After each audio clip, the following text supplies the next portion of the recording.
নমস্কার, চলে এলাম আজকে আরেকটা নতুন ভিডিও নিয়ে।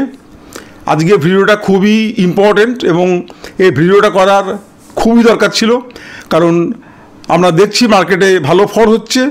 গত বৃহস্পতিবার আমরা দেখেছি যে মার্কেটে একটা খুব ভালো ফল হয়েছে এবং আজকেও মোটামুটি মার্কেটে কিন্তু ফল হয়েছে।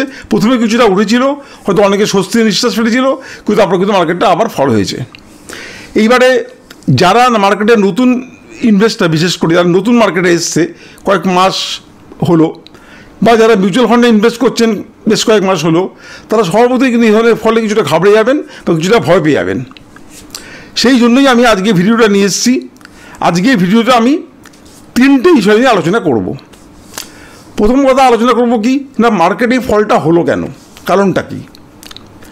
দ্বিতীয় বিষয় আমরা আসবো যে ফল আর কতটা হতে পারে, সেটা আমরা তো জ্যোতিষী নই। আমরা ফলটা কীভাবে দেখি না, আমরা চার্ট দেখব। নিফটি চার্ট কোথায় তার সাপোর্ট, কোথায় তার রেজিস্ট্যান্স, আপনাদেরকে আমি স্ক্রিনে নিয়ে গিয়ে দেখাবো যে নিফটি চার্ট কোথায় আছে এবং সেখান থেকে নিফটি কতটা পড়তে পারে ম্যাক্সিমাম, সেটা আমরা দেখাবো। এবং এই যে মার্কেটটা ফল করলো, এখানে আমরা যারা শেয়ার মার্কেটে ইনভেস্ট করি বা যারা মিউচুয়াল ফান্ডে ইনভেস্ট করি, তাদের আমাদের কী করা উচিত বা কী করব, এই তিনটে বিষয় নিয়ে আমরা আলোচনা করব। তাহলে প্রথম যে পয়েন্টটা, যে মার্কেটটা পড়লো কেন।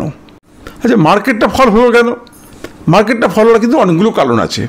প্রথম কারণ তো আমরা সবাই জানি যে ইরান এবং ইসরায়েলি যে যুদ্ধটা হচ্ছে, সেই যুদ্ধটা। দ্বিতীয় কারণ হচ্ছে কি না, এফআইদের প্রচণ্ড সেলিং।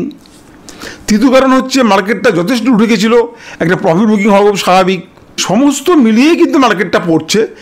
আর তার চেয়ে বড় কথা, পড়ার আরও একটা বড় কারণ হচ্ছে এই ওয়ারের জন্য একটা প্যানিক সেলিং। এই প্যানিক সেলিংটি একটা বিরাট কারণ। এবারে আমরা যদি একটা একটা করে পয়েন্ট আলোচনা করি, ধরুন আমরা ওয়ার নিয়ে আলোচনা করছি, যে এই যে ইরান এবং ইসরায়েলের ওয়ারটা হচ্ছে, এর জন্য মার্কেট কি সত্যিই পড়া উচিত বা পড়তে পারে? দেখুন, যে কোনো ওয়ার হলে মার্কেটে কিন্তু একটা প্যানিক আসে। আমরা তখন আর কোনো কিছু, যারা সাধারণ ইনভেস্টাররা আছে তারা দিকবিদিক জ্ঞান হারিয়ে তারা করে কি, তারা সঙ্গে সঙ্গে প্যানিক সেলিং করতে আরম্ভ করে এবং কেউ কেউ লসেও তারা শেয়ার ইত্যাদি তারা বেচে দেয়। এবার দেখুন, আমাদের ওপরে ইরান এবং ইসরায়েলের যে যুদ্ধটা হচ্ছে, এখানে আমাদের ইম্প্যাক্ট কতটা। আমাদের ইরানের সাথে এবং ইসরায়েলের সাথে কিন্তু আমাদের বিজনেসের সেরকম আমাদের সম্পর্ক নেই। মাত্র $2.4 বিলিয়ন আমাদের মাত্র সম্পর্ক। পরন্তু আমাদের সাথে ইরাক বা সৌদি আরব বা আদার্স যে কান্ট্রিগুলো আছে, আরবিয়ান কান্ট্রি, তাদের সাথে আমাদের বেটার রিলেশন, মানে বিজনেসের রিলেশন অনেক বেটার। সেখানে কিন্তু কোনো সম্পর্ক নেই। এখন দেখুন, আমরা যদি একটু আগে চলে যাই, রাশিয়া এবং ইউক্রেনে যুদ্ধের সময় আমরা চলে যাই, তখনও কিন্তু একটা মার্কেট ভালো ফল করেছিল। এবং তখন ফল করার আরও একটা মেন কারণ ছিল যে সব জায়গায় একটা রটনা হয়ে গেছিলো, ঠিক এই যুদ্ধের মতো, যে বোধহয় বিশ্বযুদ্ধ এসে যাচ্ছে। মূল কারণ হচ্ছে কিন্তু রাশিয়া ডাইরেক্টলি ইনভলভ ছিল। একদিকে রাশিয়া, চীন, ইরান ইত্যাদি দেশগুলো আছে, আরেকদিকে আমেরিকা তখন কী করেছিল না, ডাইরেক্ট কিন্তু ইউক্রেনকে তারা বিভিন্ন অস্ত্রশস্ত্র এবং বিভিন্ন রকম গোলা বারুদ তারা কিন্তু ডাইরেক্টলি সাহায্য করছিল। এবং সেই জন্য কিন্তু একটা মোটামুটি একটা মানে মহল তৈরি হয়েছিল যে একটা বিশ্বযুদ্ধ হতে পারে। কিন্তু বিশ্বযুদ্ধ কি হয়েছিল? হয়নি। ইউক্রেন রাশিয়া যুদ্ধ কিন্তু আজও ডিমেতালে চলছে এবং কতদিন চলবে আমরা কেউ জানি না। কিন্তু মার্কেট কিন্তু সেইখানটায় পড়া গিয়ে থেমে গেছে এবং মার্কেট কিন্তু মার্কেটের গতিতে ঠিক চলছে। ঠিক সেরকম এই ইরান এবং ইসরায়েলের যুদ্ধও কিন্তু দেখবেন একটা চাপা গুঞ্জন আছে যে বিশ্বযুদ্ধ হতে পারে। তো বিশ্বযুদ্ধ হতে পারে না এটা এমন বলা যায় না, কিন্তু বিশ্বযুদ্ধ হবে না এটা কিন্তু অনেক বেশি জোর দিয়ে বলা যায়।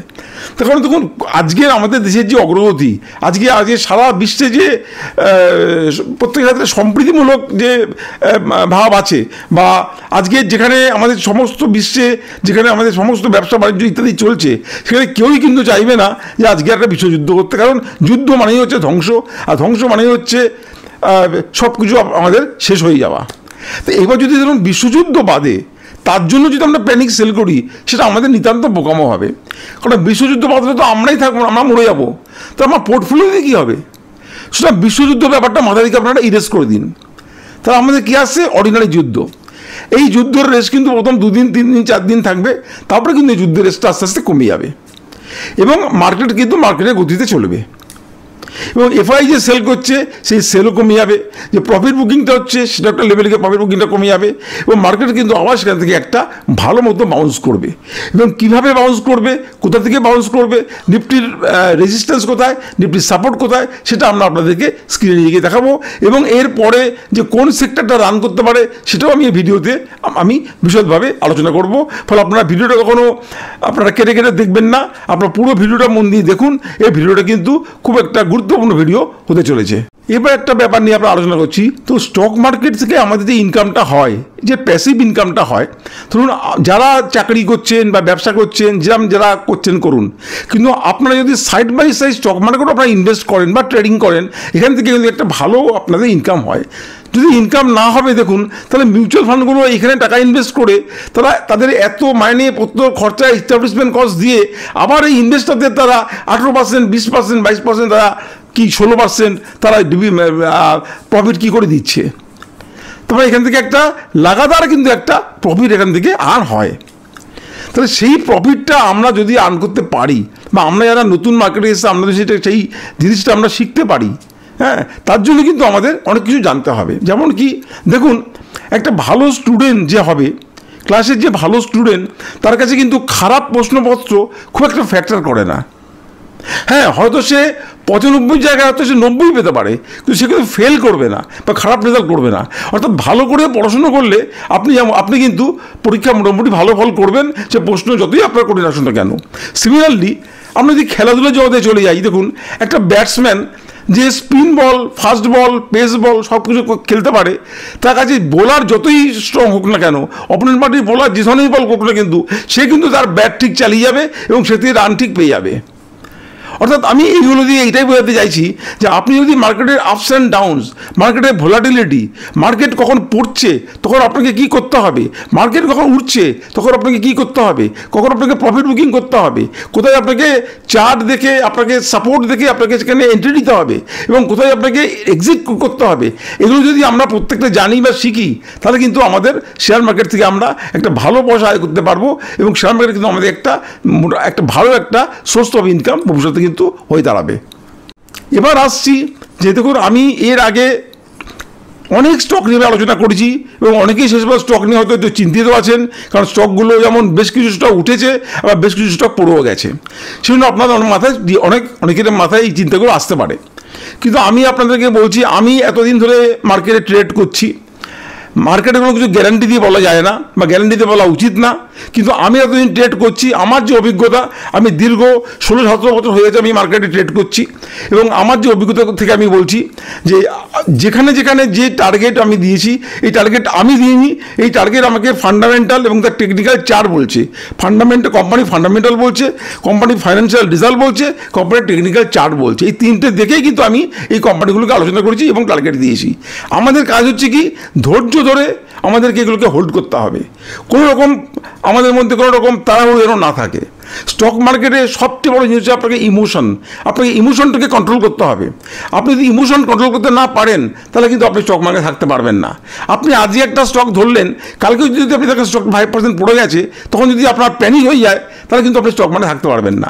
স্টক ধরার পরে 5%, 10%, 15% পড়তে পারে, কিন্তু আপনি যদি ঠিকঠাক স্টক ফান্ডামেন্টালি স্ট্রং দেখে এবং চার্ট দেখে আপনি ঢোকেন, তাহলে কিন্তু আপনার কখনোই আপনার সেখান থেকে আপনার কোনো ভয় পাওয়ার কারণ নেই এবং আপনার যে টার্গেট, সেই টার্গেট অ্যাচিভ করলে তবেই কিন্তু আপনি সেখান থেকে আপনি এক্সিট করবেন। এবার ধরুন, আমি যে স্টকগুলো নিয়ে 2-4 দিন আগে আলোচনা করেছি, তারপরে যুদ্ধ ঘটনা এলো, এটা একবারে আচমকাই এলো, কেউ জানতে পারেনি এবং মার্কেটটা পড়ে গেছে, তাহলে কি স্টকটা খারাপ হয়ে গেছে? কখনোই না, স্টকটা খারাপ হয়নি। সেই স্টকটা পড়ে গেছে।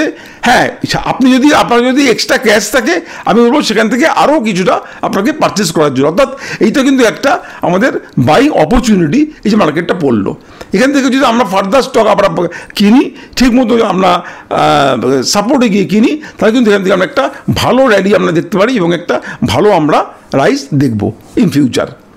এবার যে ঘটনার প্রবাহগুলো সামনে আছে, সেগুলো আমি একটু সংক্ষেপে বলছি। যেমন ধরুন, এটা অক্টোবর মাসে রেজাল্ট বেরোনোর মাস, রেজাল্ট বেরোবে। এই রেজাল্টটা কতটা কি, কোনো কোম্পানির রেজাল্ট ভালো হবে, কোন কোম্পানির রেজাল্ট খারাপ হবে। যে কোম্পানির রেজাল্ট ভালো হবে সেই কোম্পানি র্যালি দেবে, যে রেজাল্ট সামান্য একটু খারাপ হবে তাকে কিন্তু ফেলে দেবে। তারপর আসলে আমাদের নভেম্বর মাসেও কিন্তু আমাদের মার্কেটে খুব ভালো ভোলাটিলিটি থাকবে। যেমন অক্টোবরে থাকবে, তবে নভেম্বরে থাকবে। কারণটা কি? কারণ নভেম্বরে প্রথমত হচ্ছে একটা ফেড রেট কাট হবে, আর সেকেন্ডলি হচ্ছে নভেম্বরে কিন্তু আমেরিকায় ইলেকশন আছে। সুতরাং বুঝতেই পারছেন যে আমাদের যখন এখানে ইলেকশন হয়েছিল, আমাদের মার্কেটের অবস্থা আপনারা দেখেছেন কীভাবে ভোলাটিলিটি ছিল। সেরকম আমেরিকা মার্কেটে যখন আমেরিকাতে যখন ভোট হবে, আমেরিকা মার্কেটে ভোলাটিলিটি থাকবে, কিন্তু আমাদের ইন্ডিয়ান মার্কেটে কিন্তু তার কিছুটা এফেক্ট আসবে। ফলে অক্টোবর মাস এবং নভেম্বর মাস কিন্তু আমাদের একটু বুঝে চলতে হবে, কারণ এই দুটো মাসে কিন্তু আমাদের মার্কেটের মধ্যে একটু ভোলাটিলিটি থাকবে। তাহলে আসলে আমরা এবারে চলে যাচ্ছি একটু স্ক্রিনে নিয়ে গিয়ে আপনাদের আমি দেখাবো। আর আমার এই ভিডিওটা দেখে যদি আপনাদের ভালো লাগে, অবশ্যই আমার চ্যানেলটাকে সাবস্ক্রাইব করবেন। ধরুন একটা ভিডিও করতে যথেষ্ট মেহনত হয়, কিন্তু সাবস্ক্রাইব করতে আপনাদের কোনো মেহনত নেই, শুধু একটা হাত দিয়ে ক্লিক করবেন, সাবস্ক্রাইব হয়ে যাবে। আর তার পাশে যে বেল আইকনটা আছে ওটাকেও ক্লিক করতে ভুলবেন না, কারণ ওটায় ক্লিক করলে আমার যখনই ভিডিও আসবে আপনারা দেখতে পারবেন। আর একটা লাইক, যদি ভিডিওটা দেখে ভালো লাগে অবশ্যই একটা লাইক দেবেন। লাইকটা পেলে আমাদের ভালো লাগে, আমরা ভিডিও করার মোটিভেশন বেড়ে যায়। আর অবশ্যই আপনারা যারা পরিচিত আছেন বা চেনাশোনা আছেন, বন্ধুবান্ধব আছেন যারা স্টক মার্কেট মিউচুয়াল ফান্ডে ইনভেস্ট করে, তাদেরকে এটা শেয়ার করবেন। এইটুকুনি আমার উপকার হবে, আপনারা এটা বেশি বেশি করে শেয়ার করবেন। আমি আপনাদের কাছে ভালো ভালো ভিডিও নিয়ে আসবো। এবং আজকে কিন্তু আমি বলছি, আজকে কোনো স্টকের আলোচনা নয়, আজকে শুধু মার্কেট নিয়ে আলোচনা। কারণ এইটা স্টকের থেকে অনেক বেশি গুরুত্বপূর্ণ। মার্কেট যখনই আমাদের কাছে যখন একটা জায়গায় আসবে, আমি আবার স্টক নিয়ে আসবো, আবার স্টক নিয়ে আলোচনা করব। আপনারা শুধু এখন এই ভিডিওটা দেখুন এবং দেখে আপনারা সিদ্ধান্ত নিন যে আপনারা কী করবেন আগামী দিনগুলোতে। আচ্ছা, ভিডিও শুরু করার আগে একটা কথা বলে রাখি, আমার ভিডিওতে হোয়াটসঅ্যাপ নাম্বার দেওয়া আছে। আপনারা ওই হোয়াটসঅ্যাপ করতে পারেন যদি আপনাদের মিউচুয়াল ফান্ড পোর্টফোলিও বা শেয়ারের পোর্টফোলিও বা শেয়ার বা মিউচুয়াল ফান্ডের মধ্যে কোনো রকম আপনাদের কুইরিজ বা প্রশ্ন থাকে, আপনারা আমাকে হোয়াটসঅ্যাপ করতে পারেন। আমরা হোয়াটসঅ্যাপ পড়ি এবং আমরা হোয়াটসঅ্যাপে উত্তর দিই এবং পোর্টফোলিও সম্বন্ধে আমরা আমাদের যতটুকুনি আমাদের সম্ভব আমরা বলে থাকি। আসলে উপরে আমরা চলে যাচ্ছি একটু চার্টে গিয়ে আমরা দেখব যে নিফটি আগের দিন যেখানে বন্ধ হয়েছিল, মানে আমি ওই বৃহস্পতিবার দিন মোটামুটি এরকম 25,250 লেভেলে নিফটি বন্ধ হয়েছিল। তারপরে নেক্সট দিন যেটা বন্ধ হয়েছে আমাদের তারপরে আমাদের বন্ধ হয়েছিল 25,000 লেভেলে, অর্থাৎ শুক্রবার দিন। এখান থেকে যে নিফটির সাপোর্ট দেখুন মোটামুটি সাপোর্টের কাছাকাছি গিয়ে বন্ধ হয়েছিল। তারপরে নেক্সট সাপোর্ট নিফটির আছে আমাদের এই 24,838 বা 24,900 এরকম লেভেলে একটা আমাদের নিফটি কিন্তু পুরো সাপোর্ট আমরা দেখতে পাচ্ছি। তারপরে নেক্সট সাপোর্ট আমাদের আসছে কোথায়? এই সাপোর্টটাই আসছে আমাদের 24,120-25 এরকম পয়েন্টে। এবং এখানটা সবচেয়ে বড় লক্ষ্য করার বিষয়, এখানে কিন্তু নিফটির খুব স্ট্রং সাপোর্ট। কারণ দেখুন এখানটা দেখুন মাল্টিপল সাপোর্ট আছে নিফটির। এইখানে একটা নিফটি সাপোর্ট আছে, নিফটির এখানে একটা সাপোর্ট আছে, নিফটির এখানে একটা সাপোর্ট আছে, অর্থাৎ মাল্টিপল, এখানে খুব স্ট্রং সাপোর্ট। বারবার কিন্তু এখান থেকে নিফটি উঠে যাচ্ছে, আমরা লক্ষ্য করছি। ঠিক আছে, সুতরাং এইখানটায় আসার সম্ভাবনা কম, আবার আসতেও পারে। প্রসঙ্গত একটা কথা বলে রাখি যে শুক্রবার দিন কিন্তু ডও জোন্স অনেকটা প্লাসে বন্ধ হয়েছে। ফলে আমাদের মার্কেট সোমবার দিন হয়তো গ্যাপ আপে খুলতে পারে, বা যেমন শুক্রবার দিন হয়েছিল যে অনেকটা প্লাসে গিয়েছিল মার্কেট, এবং প্লাসে যাওয়ার পরে কিন্তু আলটিমেটলি ক্লোজ করেছে কিন্তু বেশ কিছুটা মাইনাসে গিয়ে। সুতরাং ওখানে আমাদের গ্যাপ আপে খুলতে পারে বা সারাদিন প্লাসে থাকতে পারে, অথবা এখান থেকে নিফটি ঘুরেও যেতে পারে। অসম্ভব কিছু নয়, এখানে নিফটি ঘুরেও যেতে পারে, কিন্তু নিফটি পড়লে যেখানে পড়তে পারে আমি সেটাই আপনাদের দেখানোর চেষ্টা করছি। এইগুলো হচ্ছে নিফটির সাপোর্ট জোন। এই সাপোর্টে গিয়ে নিফটি আটকে যেতে পারে, সেখান থেকে আবার এটা বাউন্স খেতে পারে, অথবা এখান থেকে যদি এই নিফটি সাপোর্ট যদি ভেঙে দেয় তাহলে কিন্তু নেক্সট সাপোর্ট কিন্তু এই সাপোর্ট ভেঙে দিলে এইটা। এবং আমরা যদি মনে করি যে এটা অনেকটা, সেটা কিন্তু নয়। আমাদের আজকে যেখানে নিফটি বন্ধ হয়েছে মোটামুটি 25,000 লেভেলে, সেখান থেকে এইখানে যেখানে নেক্সট যে বড় সাপোর্টটা আমি বললাম, এটা কিন্তু অনলি 4%। এবং 4%, 5%, 3% এরকম নিফটি ফল সবসময় করতে পারে। কারণ আমি আগের ভিডিওতে একটু আগেও বলেছি যে আমাদের নিফটি অনেকটা বেড়ে গেছে, সেখানে কিছুটা কারেকশান নিফটি এখানে দিতেই পারে। এই 4%, 5% কারেকশানটা কোনো ব্যাপার নয়। এবং এখানে ব্যাঙ্ক নিফটিরও একটা খুব স্ট্রং সাপোর্ট আছে। আমরা যদি একটু ব্যাঙ্ক নিফটিতে চলে যাই, আমরা ব্যাঙ্ক নিফটিতে গিয়ে প্রথমেই আমি যেটা দেখাবো সেটা হচ্ছে, দেখুন আমাদের কিন্তু এই যে কটা সেক্টর আছে তার মধ্যে ব্যাঙ্কিং সেক্টর সবথেকে স্ট্রং আমরা জানি, কারণ ব্যাঙ্কিংয়ে প্রায় 40% নিফটির স্ট্রেংথ আছে। এবং ব্যাঙ্কিং সেক্টর কিন্তু সবচেয়ে বড় কথা এখন কিন্তু সবচেয়ে পিছিয়ে আছে, এবং ব্যাঙ্কিং সেক্টর এখান থেকে খুব ভালো মতো ওঠার জায়গা আছে। মেনলি আমি বলবো প্রাইভেট ব্যাঙ্ক কিন্তু এখান থেকে ওঠার যথেষ্ট জায়গা আছে। ফলে আমরা প্রাইভেট ব্যাঙ্ক সেক্টরে যে শেয়ারগুলো আছে সেগুলো আমরা নিয়ে আমরা দেখতে পারি, বা সেগুলোকে নিয়ে আমরা পর্যালোচনা করতে পারি। তখন আমি যদি চলে যাই 10 ইয়ার্স, আমি যদি লাস্ট 10 ইয়ার্স চলে যাই, তাহলে আপনি দেখুন যে আমাদের পি রেশিওতে দেখুন এখানে পি সবচেয়ে কমে আছে। পি আমাদের এই অক্টোবর 4 দেখুন এখানে সবচেয়ে 14.4 আমাদের পি আছে। আমি যদি 5 ইয়ার্সে চলে যাই, 5 ইয়ার্সে সেখানে আমরা দেখবো এখন পি সব থেকে ব্যাঙ্কে কমে, এরকম দেখা যায় না। সব থেকে নিফটি এত প্লাস, অথবা ব্যাঙ্ক নিফটি কিন্তু অনেক পিছিয়ে আছে 14.8, ফলে ব্যাঙ্ক নিফটি সেখানে থাকবে না, ব্যাঙ্ক নিফটি সেখান থেকে যাবেই।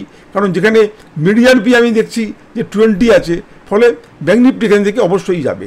আমি যদি 3 ইয়ার্সে চলে যাই, 3 ইয়ার্সও দেখবো কিন্তু ব্যাঙ্ক নিফটি পিছিয়ে আছে। ফলে আমি এটাই বলতে চাইছি যে ব্যাঙ্ক নিফটি এখান থেকে র্যালি দেবেই, এবং ব্যাঙ্ক নিফটি র্যালি দিলে অবশ্যই নিফটিকে র্যালি দিতে হবে। কারণ ব্যাঙ্ক নিফটি র্যালি দিলে, যেহেতু নিফটির 40% এখানে স্ট্রেংথ আছে, ফলে ব্যাঙ্ক নিফটি র্যালি দিলে কিন্তু আমাদের নিফটিও র্যালি দেবে। ফলে আগামী দিনে নিফটি র্যালি দেওয়ার যথেষ্ট সম্ভাবনা আছে, এইটা আমি আপনাদেরকে বুঝালাম এবং চার্ট দেখালাম। আশা করি আপনার ব্যাপারটা বুঝতে পেরেছেন। তাহলে আশা করি আপনাদের ব্যাপারটা বুঝাতে পেরেছি, এবং আমি আপনারা এই ভিডিওটা দেখে আপনাদের কেমন লাগলো প্লিজ আপনারা কমেন্ট করবেন। আপনাদের কমেন্ট পেলে আমি প্রত্যেকটা কমেন্ট পড়ি এবং কমেন্টগুলো আমি উত্তর দেওয়ার চেষ্টা করি। আজকে বিশেষ ভিডিও বাড়াবো না, আজ এখানে শেষ করছি। আপনারা সবাই ভালো থাকবেন, সুস্থ থাকবেন, নমস্কার।